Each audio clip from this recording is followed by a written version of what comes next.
Title: Seeing Red. Author: Sarah Stephens. Retold by Rehan. Red was a bird who was strict.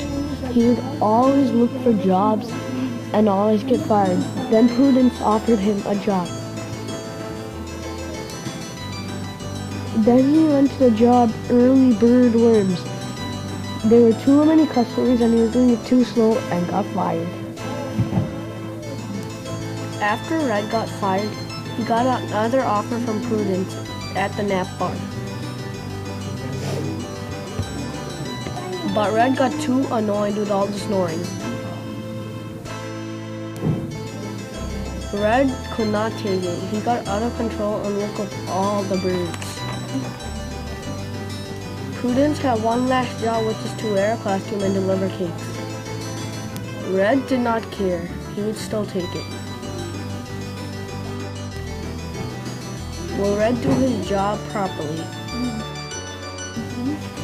Read the book to find out.